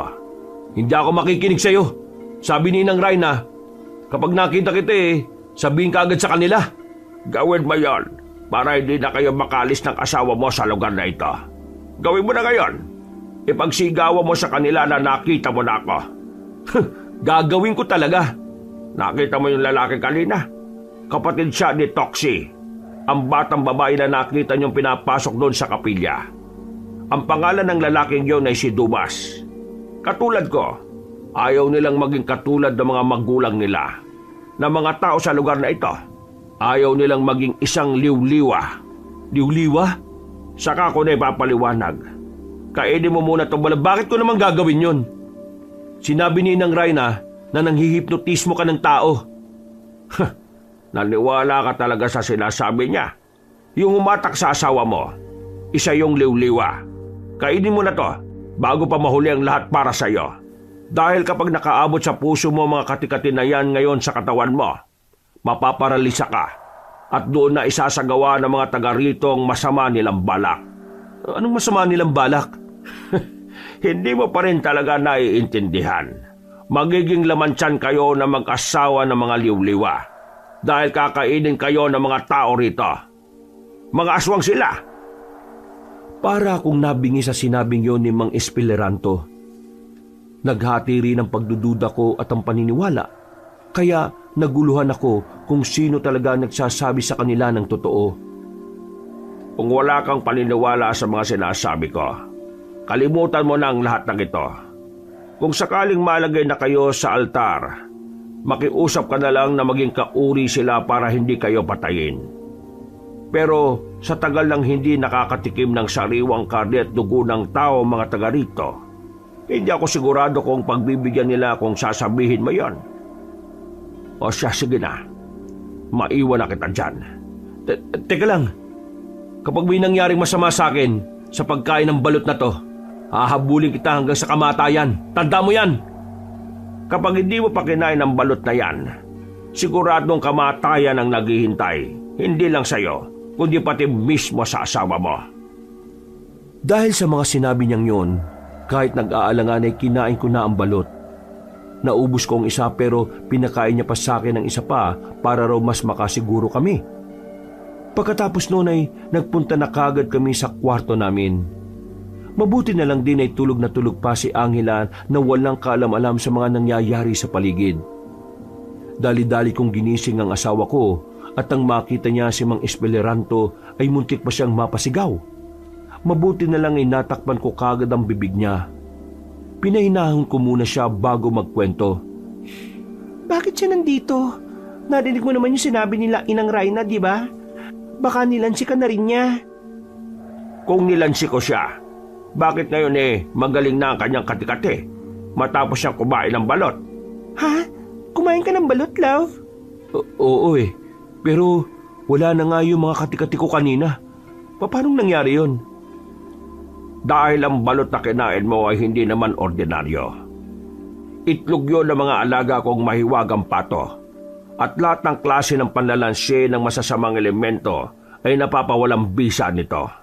Baka mamaya, yung sinasabi ni Inang Rayna, ginagamitan mo kami ng ilusyon para magawan mo kami na masama. May dahilan ba para gawin ko yan? Nung una niyo pa lang akong makita, alam ko nang maliligaw kayo sa lugar na ito. Kaya, nang hingi na ako ng tulong sa isang pambihirang nilalang. Kaya nakarating kagad ako rito. Pero limitado lang ang tulong na yon. Kaya kahit gustuin ko man kayong itakas kagad dito, ay hindi ko magagawa. Pasensya na kung may pagdududa pa rin ako pero bakit mo kami tinutulungan? Gusto kong wakasan na ang kasamaan ng asawa ko. Ho? Asawa mo si Inang Rayna? Oo, at apo ko si Leonardo. Ako ang may-ari ng lugar na ito. Pero simula nang magkasakit ang anak naming si Raimundo, ang tatay ng aking apo, isinanlana ng asawa ko ang kaluluwa niya sa demonyo. Matindi ang naging kapalit pero hindi pa rin nailigtas ang buhay ng aming anak. At hanggang ngayon, pinalalaganap ni Rayna ang kasamaan sa mga taga rito. Halos lahat na sila ay nagiging liwliwa. Kaya kahit labag sa loob ko, umalis ako sa lugar na ito tumanap ng paraan para mapigil ang asawa ko. Hanggang sa makilala ko mga pambihirang nilalang na nagbigay sa akin ng mahiwagang bibe. Kaya naging isa akong magbabalot pero hindi pangkaraniwan. Dahil palihim akong tumutulong sa mga taong binibiktima ni Rayna at sa mga taong ginagawa niyang kauri nila na isang liwliwa. Ano po ba yung liwliwa na yon? Yon ang sumpa na binigay sa kanya ng demonyo. Isang nilalang na nagpapalit ng anyo na pwedeng makahinga sa ilalim ng dagat. Pero ang kinakain nila ay sariwang dugo at karne ng tao. Katulad ng mga nakita kong humahatak sa akin dun sa Pampang? Oo. Yun din yung nakita kong humilad dun kay Dumas. Natigil na kami sa pag-uusap dahil sa isang nakakatakot na huni ang narinig namin mula sa labas ng hotel. Kitang-kita ko kung paano naging alerto si Mang Espeleranto. Kaya naniwala na rin ako. Kahit medyo may pag-aalinlangan pa rin sa aking puso at isipan, Kabanong. Hindi rin naman ako maalam sa mga ganitong bagay kaya wala akong choice kundi iasa sa taong nakakaalam ang lahat. Nanalangin lang ako ng mga oras na yon na sana'y totoo talaga ang mga sinasabi ng Ginoo sa amin. Mahal na mahal ko ang asawa ko at ayaw kong mawala siya. Hindi ko mapapatawad ang sarili ko kung may mangyayaring masama sa kanya sa lugar na yon. Ako pa naman din ang nagpumilit na magbakasyon kami kaya habang buhay kong sisisihin ang sarili ko kung sakali. Sinenyasan na niya kaming manahimik. Dinala na lang namin ang mga importanteng gamit at maingat na lumabas ng silid. Sinabi din sa amin ni Mang Espeleranto na 3:00 pa ng madaling araw gagawin ang pagpatay at pagkain sa amin kung sakali. Dahil sa mga oras kasing ito ay niriritualan pa nila si Dumas upang maging isang ganap ding liwliwa. Kaya maraming pagkakataon na makatakas kami dahil ang lahat ay nasa kapilya. Sinamantala na namin ang pagkakataon. Nagtungo na kami sa parking area at hinanap ang sasakyan. Pagkakita rito ay dali-dali akong pumasok at nang bubuksan ko na ay bigla akong pinigilan ni Mang Espeleranto. Bakit to, Mang Espeleranto? Kailangan nating itulak muna ang sasakyan hanggang sa makalayo. Kapag narinig nila kagad tayo siguradong susundan tayo ng mga yon. At sa dami nila, mahihirapan tayo makakawala.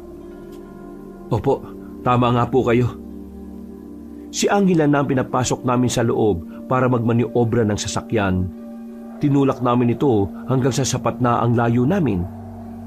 Nang papaganahin ko na ulit ang makina ng kotse ay hindi naman sumakay ang Ginoo. Oh, Mang Espeleranto, bakit na naman ho? Hindi na ako sasama sa inyo. Kunin niyo tong basket. Marami pang laman na balot yan. Ano pong gagawin namin dyan? Hindi lang basta gamot ang balot na yan. Sandata rin yan laban sa mga aswang at iba pang elemento dahil galing yan sa mahiwagang bibe. Dali at iwan niyo na ako rito. Bakit namin kayo kailangang iwan? Sumama na ho kayo sa amin. Pasensya na. Hindi ako basta-basta umaalis sa lugar na ito. Lalo na ngayong kailangan pa ng ibang taga rito ang tulong ko. Hindi ko pwedeng pabayaan si Dumas lalo na't ayaw niyang maging isang liwliwa. Kayo na rin po nagsabi na hindi niyo sila makakaya ng kayo lang. Baka po mapahamak pa kayo dahil delikado. Mas ayos na maging delikado kaysa gumawa ng hakbang na pagsisisihan natin habang buhay. Pero wala nang pero-pero. Hindi na ako aalis ulit dito. Hindi ko gagawin yon nang wala man lang akong ginagawa para makapagligtas ng kahit isang buhay pa hanggang sa huli kong hilinga. Pero kung buhay kayo, mas marami pa kayo maililigtas laban sa kanila. O sige, ganito na lang po. Maghihintay ako dito at kailangan niyong bumalik sa loob ng 10 minuto. Dahil kung hindi, pupuntahan ko kayo doon. Ipangako niyo po na babalik kayo. Iha, matigas ba talaga ang ulo nitong asawa mo? Pasensya na po kayo pero tama pong sinabi nyo. Kaya nga po kami napunta sa bakasyong to dahil sa katigasan ng ulo niya eh. Magiging delikado ang buhay din niya. Kayo rin po nagsabi, mas okay na maging delikado kaysa gumawa ng hakbang na pagsisisihan natin habang buhay. Wala nang pero-pero. Napapaismid na lang siyang napapakamot sa ulo, Kabanong. Habang ang asawa ko, kahit na kinakabahan, ay wala na ring nagawa. Nagkasundo na nga kami at mariing binili na ni Mang Espeleranto na kapag sumapit ang 10 minuto na wala pa siya, ay kailangan na talaga naming umalis. Para lang matapos ang diskusyon, ay pakunwari na lang akong nag-oo. Pero ang totoo, wala akong balak na sundin yon. Kapag sumapit ang 10 minuto na wala pa siya, ay pupunta ako sa kapilya upang gumawa ng paraan para mailigtas siya. Humawa kami pareho ng mga balot habang naghihintay. Ilang saglit pa nga'y unti-unti naming nakita ni Angela ang ilang tao mga taga roon. Naglalakad sila papuntang kapilya. Pero habang ginagawa nila yon, ay unti-unti silang nagpapalit ng anyo bilang isang halimaw na tinatawag ng liwliwa. Sa unang pagkakataon, Kabanong, ay nakakita rin ako ng aswang. Dito ko napatunayan na totoo sila. Pero kakaiba ang nakita naming mag-asawa dahil hindi ito ang tipikal na aswang na napapanood sa TV. Nangingintab sa pagkaitim ang mga balat nila na parang kaliskis. Para ring mamasa-masa. Namumula rin ang mga mata na parang bilasang isda at para sila mga syokoy pero mas nakakatakot pa. Napahawak patuloy sa akin si Angela dahil sa takot kaya hinimas-himas ko na lang ang likod niya bilang pag-alo. Konting tiis na lang, love. Yan nga yung nakita kong humatak sa akin dun sa beach. Natatakot ako, love. Baka makita nila tayo. Huwag ka mag-alala. Sabi naman ni Mang Espeleranto, mahina ang mga pang-amoy nila. Hindi nila tayo maaamoy sa ganito kalayo.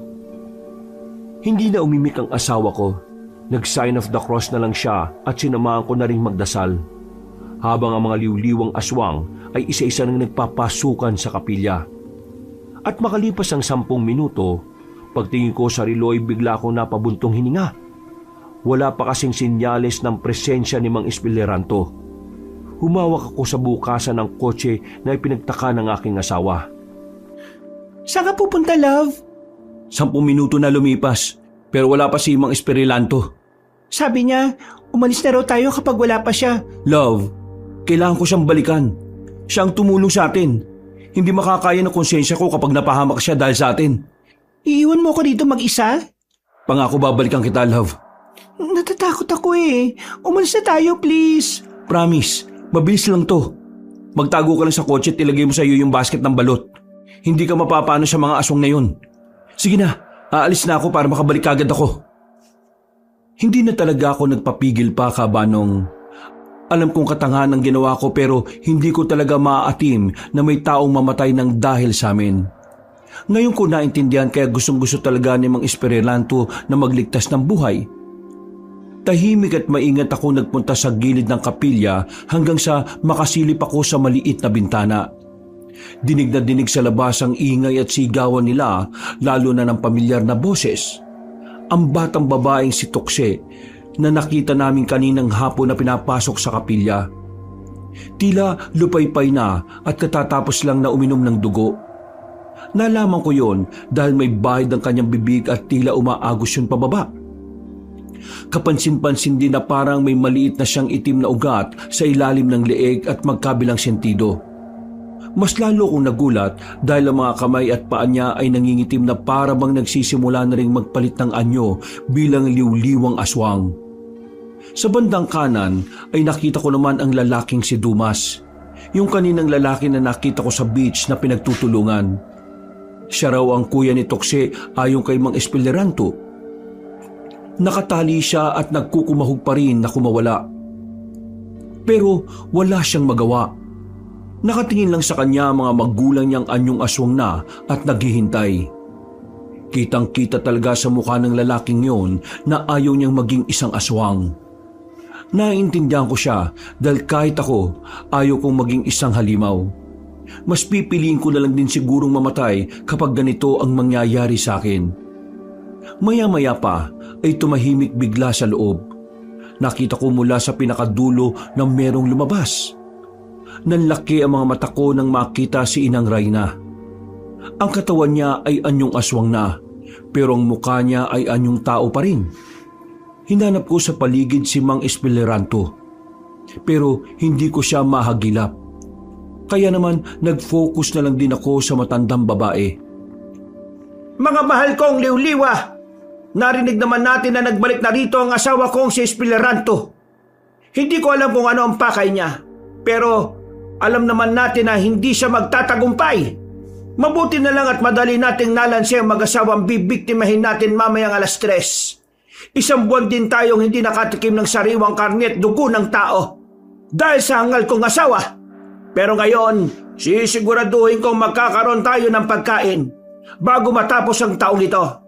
May pagsasaluhan tayo sa mismong bagong taon. Tama nga talaga sinabi ni Mang Espirilanto. Mabuti na lang at nakinig kami sa kanya. Pero nasan kaya siya? Sa ngayon ay tapusin na muna natin ang ritual ng sa ganon, katulad ng hiniling niyong magkasawang Sailor at Mon. Tutupad ako sa gusto niyo. Magiging kauri na rin natin ang mga anak niyong si Tokse at Dumas. At kasabay ng pagiging liwliwang aswang nila, tayo ay magbubunyi na. Habang nagsisigawan ang mga aswang sa tuwa, nakita kong lumapit ang mag-asawang aswang kay Inang Reyna. Dala ang mangkok at inabot ito sa kanilang leader. Kinuha yun ng matandang babaeng aswang at maya-maya lang, gamit ang matatalim niyang kuko, sinugatan niya ang kanyang pisngi. Mula roon ay tumagas ang masaganong dugo at sinalok niya yon sa mangkok. Nang mapuno na, ay sa kanya ay binalik sa mag-asawa. Dinala naman nila sa harap ni Dumas na nagkukumawag pa habang umiiyak at nagmamakaawa sa mga magulang. Pero tila bingi sila Aling Sailor at Mang Mon. Sa pilitan nilang pinapainom sa kawawang binata ang sariwang dugo ng aswang hanggang sa malulunyon. Tila nagpuri naman ang mga aswang na naroon habang si Dumas ay nangingisay-ngisay na. Umiepekto na kasi ang dugo ng aswang na dumadaloy sa loob ng katawan niya. Ilang saglit pa ay nagsusumigaw na siya na tila nasasaktan hanggang sa sumuka na siya ng sumuka. Pero sa halip na mag-alala ay natuwa pa ang mga taong naroon. Napapikit na lang din ako sa awa pero alam kong wala na akong magagawa. Nahuli na yata kami. Sorry Dumas. Pero nasa na kaya si Mang Espirilanto? Pagtingin ko ulit sa kanila, nakita kong may lumapit kay Inang Reyna at may bumulong sa aswang na yon. Ako naman ay nagtaka kaya napatitig ako sa kanila. Naggulat na lang ako nang biglang dumako ang tingin niya sa kinaroroonan ko. Dahil doon ay napayukod ako at napasandal. Bumilis ang tibok ng puso ko sa takot kaya naisip kong umalis na kagad sa lugar na yon bago pa nila ako habulin. Pero ganun na lang ang gulat ko nang makita si Leonardo sa harapan ko. Katulad ni Inang Reyna, anyong aswang na ang buo niyang katawan pero hindi ang muka. Kitang-kita ko ang balat niyang nangingintab sa pagkaitim na tila kaliskis. Leonardo? Ako nga. Dapat sa mga oras na to paralisado ka na. Pakiusap, paalisin mo na ako. Nawala na ang epekto sa iyo ng mga kinain mo. Dahil nawala na ang kati-kati sa katawan mo. Pakiusap. Pasensya na, pero hindi ko mapagbibigyan ng gusto mo. Alam mo bang matagal naming hinintay ang pagkakataong ito? 1 buwan din kaming hindi nakatikim ng sariwang karne at dugo ng tao. Hindi ka pwedeng umalis. Pagkasabi niyang yun, ay unti-unti nang nagsaaswang ang kanya muka. Sinubukan kong takasan siya pero humuni siya. Napatakip ako ng tenga dahil sa kilabot at nagulat na lang ako nang makitang pasunggab na siya. Nagulat na lang ako nang makita si Mang Espeleranto na may hinagi sa kanya na isang balot. Tumama yun mismo sa mata niya, kaya napakamot-kamot siya sa muka. Nakita ko pa kung paano umusok yon. Pero dahil sa taranta ay hindi kagad ako nakagalaw para makatakas. Hindi ba sinabi ko sa iyo na umalis na kayo? Mapapahamak ko ba pati ang asawa mo? Saka mo na ako sermonan. Napakatigas ng ulo mo. Bilisan mo na at kumilos ka na. Oo. Dali-dali akong tumakbo kasunod ni Mang Espeleranto. At pagtingin ko kay Leonardo ay tila nakarecover na siya pero sunog ang kanyang muka at halos matunaw ang kaliwa niyang mata. Doon ko lang napagtanto na matindi pala ang epekto ng balot na yon. Grabe! Yung balot ba yung may gawa nun, Mang Espeleranto? Oo. Ano sa tingin mo? Nakita mo naman, di ba? Nagluta kami sa pag-uusap dahil isa-isa nang naglabasa ng mga aswang sa kapilya. Nabuwal ang pinto, nabasag ang salamin ng bintana, kaya mas binilisan namin ang tumakbo. Habang papalapit sa sasakyan, ay kinuwayan ko na kagad si Angela, habang sumisigaw na paganahin na niya ang kotse. Ginawa niya naman kagad ang sinabi ko. Siya na rin mismo ang lumapit sa amin. Paghinto ng kotse ay lumipat kagad siya ng pwesto. Ako naman ang nag-drive. Pero nang makita kong hindi pa pala nakasakay si Mang Espeleranto ay umabante ako palapit sa kanya. Dinig na dinig ko ang sigawan ng mga aswang na papalapit sa amin. Pero sa paghagis ni Mang Espeleranto ng balot, nang tumama ito sa mga yon ay tila nasunog ang mga balat nila. Naghiyawan ng mga nasa pool habang ang iba'y patuloy sa paghabol. Sakay na, Mang Espeleranto! Bilisan niyo po! Sakay na! Binuksan ni Angela ang pinto ng passenger seat at pumasok doon ang matandang Ginoo. Nang masiguro kong okay na ang lahat, ay pinaharurot ko na ang sasakyan. Habang nakatingin ako sa rearview mirror, nakikita kong sumusunod pa rin ang ibang aswang. Pero si Inang Reyna ay nakatigil lang at malakas na nagsasalita. Sige lang! Tumakbo lang kayo! Pero hindi niyo kami matatakasan! Malawak na ang nasasakupan ko! At kayang-kaya kong mapanawagan sa mga alagad kong liwliwa upang mahuli kayong 3. Hayaan mo na siya sa mga sinasabi niya. Hindi niya tayo mahuhuli. Nagtuloy-tuloy na kami hanggang sa hindi ko na sila makita. Maging ang mga sumusunod na aswang. Pero hindi pa rin kami nagpakampante. Dahil sabi nga ni Mang Espeleranto, mabibilis at mauutak din sila. Naging alerto kaming 3 hanggang sa meron nang kumalabog sa bubong. Napasigaw ang asawa ko habang napapatingala. Narinig ko na patuloy sa paggapang sa bubong ng kotse ang halimaw. Habang ako'y nakafocus sa daan, sina Angela at Mang Espeleranto ay nakatingala at parehong may hawak ng balot. Hanggang sa biglang may tumusok na matulis na kuko. Tinamaan ako sa tagiliran kaya napapaling ang sasakyan sa kanan at kamuntikan pa kaming mahulog sa bangin. Pataas na kami at papunta sa isaw-isaw na daan. Mabuti na lang ay napreno ko kagad ang kotse At dahil dito'y tumalisik ang liwliwa at ito ang nahulog sa bangin. Dali-dali akong nagmaniobra ng sasakyan. Nang okay na ay pinaharurot ko na ulit ito. Panay-panay pa rin ang lingon ko sa rearview mirror hanggang sa may nakita na ulit akong dalawang aswang na sumusunod. Tumatalon-talon at naglalambara sila sa puno na parang mga unggoy. May mga aswang sa puno! Mag-ingat kayo! Kumalubog na naman ang bubungan ng kotse at sa pagkakataong yon ay halos mayupi na ito. Dalawang aswang kasi ang lumundag. Pero hindi katulad kanina, hindi na binigyan ni Mang Espiliranto ng pagkakataon na mga yon. Binuksan niya ang bintana at hinagis pataas ang balot na hawak. Kumuha pa siya ng isa pa sa basket. Pero narinig na namin na naghihiyawan ang mga nasa bubong. Maya-maya ay bigla na lang silang nahulog at gumulong-gulong patalikod. Naiwan pa ang mga dugo nila sa likod ng kotse kaya hindi ko na tuloy nakita kung may sumusunod pa. Umaasa na lang din ako sa side mirror. Pero hindi ko rin napagandaan ang sumunod na pangyayari, Kabanong. Isang matinding pagkalabog ang nagpaalog ng sasakyan namin. Dahilan para mabasag ang mga salamin sa likod at sa magkabilang gilid. Mabuti na lang ay hindi nabasag ang nasa harapan kaya kahit papaano ay nakontrol ko pa rin ang kotse. Sino yun? Lolo, umanda ka sa ginawa mo sa akin. Binigyan mo ako ng dahilan para patayin ka na talaga. Si Leonardo, Mang Espiliranto, mag-iingat po kayo! Natigilan na ako ng unti-unting marinig ang paglagitik ng bubungan ng kotse. Hanggang sa tuluyan na nga itong matuklap. Tinapon ng halimaw ang piraso ng bubong at galit na galit kaming hinarap. Nang mapusilyap ako kay Angela, kitang-kita ko ang takot sa mga mata niya. Wala naman ako magawa dahil nagmamaneho ako ng kotse.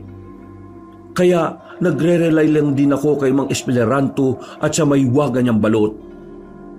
Love, magpakatatag ka! Natatakot ako, love! Kayang-kaya natin to. Nandito lang ako sa tabi mo. Nandito rin si Mang Espiliranto. Manahimik kayo. Nakakaumay kayong dalawa. Ikaw ang manahimik. Hindi na bale. Dahil kapag nakuha ko kayong dalawa, sinisiguro ko sa inyong pahihirapan namin kayo ng gusto. Aray ko! Ang sakit! Ang sakit! Buti nga sa'yo. Sino may gawa nun? Ako, Apo! Inuulit mo na naman, Lolo. Ikaw na ang uunahin ko. Dapat na naibig ka na lang at nagtinda ng balot sa kung saang lupalop eh. Bakit ka pa bumalik dito para lang guluhin kami? Ang dami mong sinasabi, Apo. Hindi ka nagmana sa akin o sa tatay mo man lang. Nang insulto ka ba talaga, Lolo? Mamamatay ka na lahat-lahat?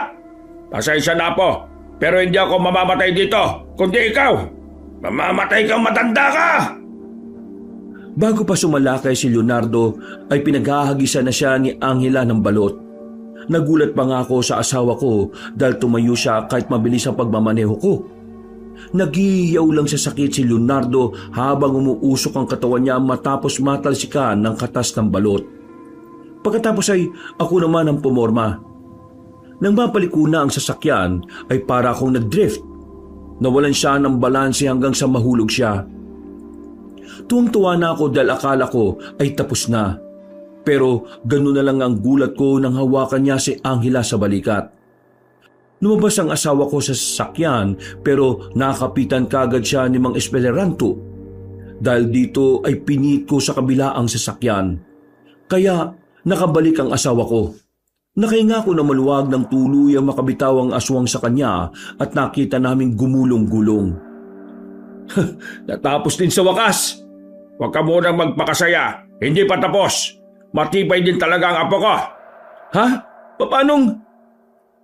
Napalingon kaming lahat sa likod dahil mabilis na tumayo si Leonardo at galit na namang humuni.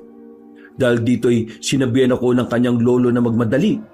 Sinyalis daw kasi yun na nagtatawag siya ng iba pa. Hindi nga nagkamali ang matandang nagtitinda ng balot. Dahil maya-maya lang ay nakarinig na kami ng mga ugong at huni ng iba pang halimaw. Pero sa mga puno, sa gilid ng bangin at sa kalsada kasunod ni Leonardo. Diyos ko po, nasundan na nila tayong lahat. Bilisan mo na, love. Mamamatay na tayo dito. Hindi tayo mamamatay dito, love. Makakauwi pa tayo. Pangako. Nang makita kong umiiyak ang asawa ko, Kabanong, ay para akong nakonsensya. Naisip ko ang mga sinabi ng mga magulang ko. Bigla ko nagsisi at napasabi sa sarili na sana'y nakinig na lang ako sa kanila. Sana pala'y hindi na lang kami umalis para nakapagsolo sa bakasyon. Napabuntong hininga na lang ako dahil gusto ko na ring maiyak. Pero kailangan kong lakasan ang loob ko para sa aking asawa. Hanggang sa maramdaman ko ang pagtapik ni Mang Espeleranto sa aking likuran. Pagtingin ko saglit sa kanya ay tumango lang siya. Hindi ko alam kung paano pero dahil doon ay nabuhayan ako. Ang taong minsan kong pinagdudahan ay siya pa palang tao na magpapalakas sa aking loob. Unti-unting sumilay ang tapang sa puso ko at naramdaman ko yun na parang isang baterya na nagpapalakas sa akin. Nawala ang takot sa puso ko. At sa mga oras na yun, Kabanong, ang mabilis na pintig ng puso ko ay hindi na takot ang dahilan, kundi determinasyon na makakaalis kami sa lugar na yun ng buhay. Napa-sign of the cross ako habang bumubulong sa sarili. Panginoon, ikaw na pong bahala sa amin ng asawa ko. Kung saganang sa akin lang wala akong kakayahan. Pero nananampalataya ako na ililigtas mo kami rito. Ikaw ang magiging gabay namin laban sa mga alagad na kadiliman na to. Gagamit ka ng mga instrumento, Lord. Kaya ikaw na pong bahala sa lahat. Nag-focus lang ako sa pagmamaneho habang si Angela at Mang Espeleranto ay patuloy sa pagbato ng balot sa mga liw-liwang aswang. Napatingin ako sa basket na may halong pag-aalala dahil sa dami ng binato nila sa kalaban. Alam kong mauubos na yun anumang oras. Pero nagulat ako sa sinabi ng matandang lalaki paglingon niya sa akin. Kung inaalala mo ang laman ng basket, ako na nagsasabi sa iyo, huwag ka mag-alala dahil hindi nauubos ang laman ng basket na yan. Galing mismo yan sa pambihirang nilalang. Isa yan sa mga kaloob nila sa akin. Sino bang pambihirang nilalang na yan, Mang Espeleranto? Diyos ba yan? O diwata? O mas mataas pa? O baka genie? Bigay naman pwede akong humiling dyan. Huwag mo nang hilingin ang mga ganong bagay, Michael. Nakita mo naman ang sinapit ng asawa ko. Nilamon siya ng mga kailingan niya kaya siya naging aswang at nadamay pa. Hindi lang ang aking apo, kundi ang iba pang mga inosenteng tao. Ikaw naman, Manong, hindi ka na mabiro. Uy, ano yun? Anak ng teteng! Pagtingin namin ay nakasampa na sa likuran ang magkapatid na Tukse at Duman. Nagulat din ako nang makita sila. Halata naman kasi na hindi pa sila ganap na aswang. Pareho silang umiiyak at tila pinipigilan ng mga sarili na umatake. Pero dahil meron na silang bahay ng pagiging aswang, kaya naman hindi nila mapigil ang kanilang katauhan para sumalakay sa amin. At nang babatuin na sila ni Angela, ay pinigil siya ni Mang Espeleranto. Tumayo ang Ginoo at tinawakan ng dalawa. Saka sila sa pilitang ipinaupo. Madali ka at tulungan mo ako. Itali natin sila. Opo! Tumulong nga ang asawa ko hanggang sa matali sila ng seatbelt. Katakataka rin na tila hindi sila nanlalaban. Kaya hindi ko na naman napigilan ang mapatanong. Bakit hindi sila umaalma, Manong? Pinaluno ko sila ng sabaw ng balot. Baka mapahamak sila at mamatay, Manong. Huwag kayo mag-alala dahil mga bagong yanggaw pa lang sila. Hindi pa ganun kalala ang epekto ng dugo ng aswang sa katawan nila. Kaya kahit malulun nila ang sabaw ng balot, hindi sila mamamatay at malulusaw ang katawan nila sa loob. Sadyang hindi pa lang nila makontrol ang sarili dahil siguradong binubulungan sila ng may-ari ng dugo. Ano pong mangyayari sa kanila? May babalik ko sila sa normal, kaya magpatuloy ka lang sa pagmamaneho. Sa palagay mo ba papayagan akong mangyari yon, Lolo? Traitor kang matanda ka! Kaya ikaw na ang dapat na unang mamatay! Nagulat ako nang biglang lumundag si Leonardo. At kahit tila nalulusaw ang ibang bahagi ng katawan niya, ay matindi pa rin talaga ang pagnanais niyang mahuli at mapatay kami. Umangat ang unahan ng kotse nang tumuntong siya sa likod.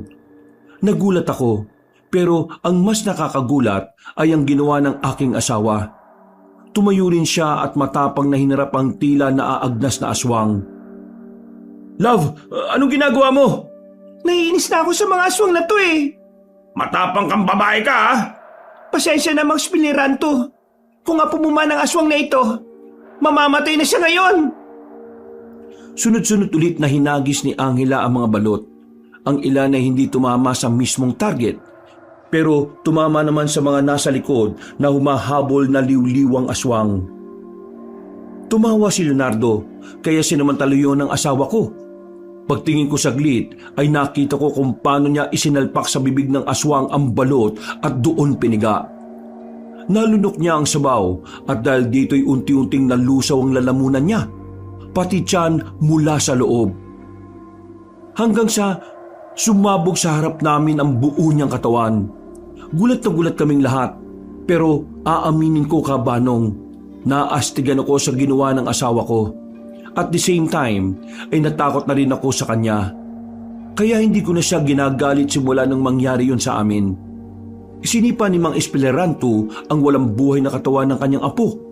Nagpagulong-gulong yun at nang makita ng iba pang liwliwang aswang ay napahinto sila. Ilang saglit pa ay sabay-sabay silang napaungol. Nakakakilabot na parang nagtatawag sila ng kamatayan. Ramdam na ramdam ko ang kakaibang kadiliman sa buong paligid. Kaya muli akong napa-sign of the cross at iniisip na sana matapos na ang tila napakahabang kadiliman na ito. Napatay ko rin ng aswang na yon. Oo nga, love. Nagawa mo. I'm so proud of you. Ang galing-galing mo. Hindi pa oras para magsaya. Alalahanin yung apo ko ang pinaslang niyo, Angela. At ang lola niya, ang asawa kong si Reyna, ang pinuno ng mga aswang na liwliwa. Mahalaga sa kanya ang pinatay mo. Kaya sigurado kung ano bang oras nandito na siya. Inay ko po. Ano na pong gagawin natin, Manong? Maghintay lang sa pagdating niya. Ha? Maghihintay? Huwag kang tumigil sa pagmamaneho. Malapit na tayo sa ligtas na lugar. Sige po. Habang nakatingin sa tinatahak naming daan, napansin ko ang lugar. Pamilyar ito sa akin. Dito namin nakita si Mang Espeleranto na naglalakad. Dito ko lang din tuloy naisip na napakalayo pala talaga ng nilakad niya makarating lang doon sa beach resort at mailigtas kami. Saka ko lang na-appreciate ang ginawa niyang yon kahit pa sinabi niyang may ginamit siyang special na daan galing mismo sa mga sinasabi niyang pambihirang nilalang. Mang Espeleranto, maraming salamat po talaga sa pagtulong niyo sa amin ha. Pasensya na rin sa pagdududa namin sa inyo, lalong-lalo na ako. Wala kayong dapat ay pagpasalamat. Dahil hindi nyo naman ginusto mga nangyari sa inyo. Obligasyon ko kayong tulungan dahil asawa ko naman mismo ang gumagawa ng hindi maganda sa mga taong napapadpad dito. Panahon na po siguro para palayain yung sarili nyo sa ganyang kaisipan. Sana ganun lang kadali ang sinasabi mo. Pero makakalaya lang ako kapag natapos na ang lahat ng ito. Kapag nakapagpahinga na kami ng asawa ko. Anong sinasabi niyong makapagpahinga na kayo? Huwag niyo pong sabihin na plano niyo rin na... Bago pa matapos ang sasabihin ko, ay nangisay-ngisay na ang dalawa pang sakay namin na sina Tuksi at Dumas. Nag-alala kami mag-asawa pero ayon mismo kay Mang Espeleranto ay walang dapat ikabahala. Epekto raw yun ng pagtalab ng sabaw ng balot sa katawan ng magkapatid. Nakampante na rin ako nang mapasulyap saglit sa dalawa. Unti-unti na rin kasing nawala ang mga may itim na ugat sa leeg at magkabilang sentido nila. Kahit yung mga kaliskis sa katawan ay bumabalik na sa normal. Nang akala naming ayos na ang lahat ay saka naman biglang may nangyari. Hindi ko rin napansin dahil sa bilis. Parang may kung anong lumapag sa unahan namin at nabunggo ko yun. Nauntog ang mukha ko sa manibela at pag-angat ko ng ulo ay nakita ko sa harapan na may pumipigil na sa sasakyan. Ganun na lang ang gulat ko nang makita na nga si Inang Reyna. Nasaan yung tao pa rin ang mukha niya pero ang buong katawan niya ay liwliwang aswang na. Ang mga mata niya ang nanlilisik sa pagkapula habang ang mga ngipin ay nagngangalit. Mas lumaki rin siya kaysa sa ordinaryo niyang taas. Kaya mas kinabahan din ako. Inatras ko kagad ang sasakyan pero hinawakan niya ito at pinigil. Nakipagtagisan ako sa kanya. Pero umusok na lang ang unahan ng kotse ay wala pa rin nangyari. Para akong nakikipaggilahan sa higante o pader. Kaya sumuko na lang ako dahil baka mas lalo lang masira ang sasakyan. Sino ang pumatay sa apo ka? Magsilita kaya! Itigil mo na ito, Reyna! Itigil? Anong pinagsasasabi mong itigil, ha? Nahihiba ka na ba talaga, Espeleranto? Sabihin mo sa akin, sino sa mga yan ang pumatay sa apo natin? At bakit mo hinayaan na mapaslang ang apo natin sa harapan mo mismo? Sumagot ka! Dahil ako gumawa nun. Anong sinabi mo? Ulitin mo nga sinabi mo! Narinig mo naman, di ba, Reyna? Ako ang gumawa nun sa apo natin. Pinatay ko si Leonardo kaysa matulad ka rin niya at ng iba pa. Walang iya ka! Traitor ka talaga! Una, hinayaan mo na nga mamatay ang anak nating si Raimundo, ang tatay ng apo mo. Ngayon naman ikaw pa mismo ang pumaslang sa sarili mong apa? Hindi na talaga kita mapapatawad. Dapat noon palang pinatay na kita at hindi na hinayaang magpagala-gala pa para maging tindero ng balot. Gagamitin mo lang pala ito para pasakitan na naman ako. Gawin mo na ang gusto mo sa akin, pero hindi ko hahayaang may makuha ka sa mga kasama ko. Matagal ako nagtimpi na hindi ka patayin. Pero ngayon, sinisiguro ko mamamatay ka na ng tuluyan at makukuha ko ang mga kasama ko. Ang magkasawang yan, ang magiging hapunan namin hanggang bagong taon. At ang magkapatid na yan, katulad ng kanilang mga magulang, magiging liw-liwang aswang din sila. Hindi kita papayagan. Tama na tong kasamaan mo, Reyna. Nakita kong sasabat pa sana ang asawa ko para sabihin siya ang pumatay kay Leonardo, pero pinigilan ko na siya. Lumingon sa amin si Mang Espeleranto at pagkatapos ay kumuha ulit siya ng ilang pirasong balot sa basket bago yun iniabot sa amin. Tumango siya at pabulong na nagsalita habang bumababa sa kotse. Alam mo na ang gagawin, Michael. Ikaw nang bala sa mga kasama mo. Ikaw na ang may hawak ng kaligtasan yung lahat. Opo, Manong. Mag-ingat kayo ah. Wala na akong dapat ingatan pa. Kayo ang mag-ingat at mabuhay kayo. Sige na! Hinagis niya ang ilan sa unahan ng sasakyan kaya napabitaw si Inang Reyna. Sinamantala ko kagad ang pagkakataon. Mabilis ang bawat eksena at wala akong sinayang na kahit na isang segundo. Minaniobra ko na ang sasakyan at kaagad na nagpaharurot. Hahabol pa sana si Inang Reyna pero nakita kong dinambahan siya ng kanyang asawa at sila ang nagpambuno. Mas binilisan ko pa ang pagmamaneho kahit parang susuko na ang kotse. Hanggang sa mawala na sila sa paningin namin. Tanging mga sigawan na lang ang naririnig namin at pag-angil. Pagtingin ko saglit kay Angela ay nakita kong umiiyak siya kaya hinawakan ko siya at hinimas-himas sa braso. Ano ba to? Bakit ako umiiyak? Ano bang nakakaiyak?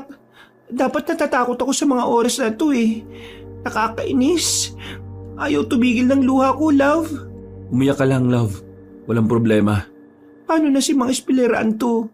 Okay lang ba na iniwan natin siya? Hindi ko alam, love. Pero wala na tayong magagawa eh. Kailangan na lang natin makaligtas dito para hindi masayang ang pagsasakripisyo niya. Sana makaligtas siya, love. Sana lang talaga. Ipanalangin natin makakaligtas siya. O sana man lang samahan siya ng mga sinasabi niyang pambihirang nilalang na yun. Bago pa makasagot ang asawa ko, nakarinig na naman kami ng malalakas na hiyawan ng mga aswang. Ilang saglit pa nga pagtingin namin sa likod ay meron ng nasa 6 na sumusunod. Ang dalawa sa mga yun ay ang mga magulang ni Tukse at Dumas na wala pa rin mga malay hanggang ngayon. Nagpunas na ng luha si Angela at tinawakan ng basket. Dumukot siya kagad ng balot doon at pinaghahagis sa mga halimaw. Tinamaan kagad yun ng 4 na magkakasunod pero sina Aling Sailor at Mang Mon ay nakaiwas. Hindi pa rin tumitigil ang asawa ko pero hindi niya talaga matamaan ang mag-asawang aswang. Panay kasi ang pag-iwas ng mga yon kaya naisipan kong magpalit na kami. Diretso naman ang daan. Ang nasa gilid na namin ay mahabang bukirin. Si Angela na ang nag-drive ng kotse at eksaktong parehong nakatungtong ang mag-asawang liwliwa sa likod. Galit na galit sila nang makitang bumalik na sa pagiging normal na tao ang mga anak nila. Seryoso ko na lang silang pinagmasdan habang inihahanda ang hawak kong mga balot. Pasensya na, Aling Sailor at Mang Mon. Huwag niyo na hong itulad sa inyo mga anak niyo. Ayaw nila maging halimaw katulad ninyo. Sa halip na sumang-ayon ay pareho silang sumalakay kaya kagad ko silang hinagisan ng balot na hawak ko. Pareho na naman silang nakaiwas. Kaya muli akong bumunot sa basket. Yun na lang, nakalbot na ako sa mukha ni Mang Mon. Napaliad ako pero nakabalik din kagad. Nang meron na akong nabunot na balot, inihagis ko na lang yun sa kanila at bigla namang sumigaw si Angela. Napalingon kaming lahat sa kanya. Doon ko nakita na may bakang patawid mula sa kanan papunta sa kaliwang bukirin. Dahil sa bilis ng pagmamaneho ng aking asawa, kagad niyang pinihit pa kanan ng sasakyan. Nagdire-diretso kaming lahat sa bukid at tuminto roon. Tumalsik ako sa labas, malapit sa ilog. Tumayo kagad ako at pinagmasdan si Angela. Wala na siyang malay dahil nauntog siya sa manibela ng kotse. Pero ang ilaw ng sasakyan ay nanatiling nakasindi kaya maliwanag ang paligid. Pagtingin ko sa magkapatid na nasa passenger seat ay wala pa rin silang malay at nanatili lang doon. Naka-seatbelt kasi sila. Iginala ko kaagad ang tingin dahil wala sila Aling Sailor at Mang Mon. Pagdako ko sa bandang ilog, nakita ko ang basket na unti-unti nang inaanod ng tubig.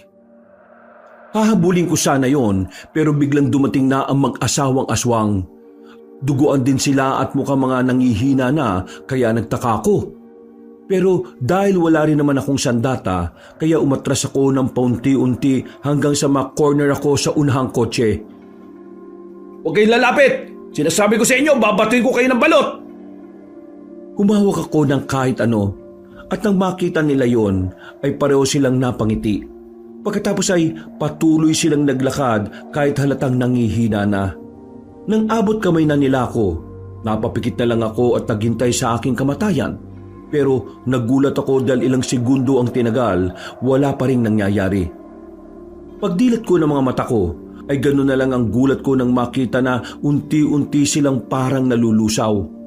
Habang bumubula ang mga bibig, unti-unti ring tumagas ang itim na dugo sa kanilang mga mata, ilong, tenga at bibig, hanggang sa tuluyan na ngang natunaw at naging abo.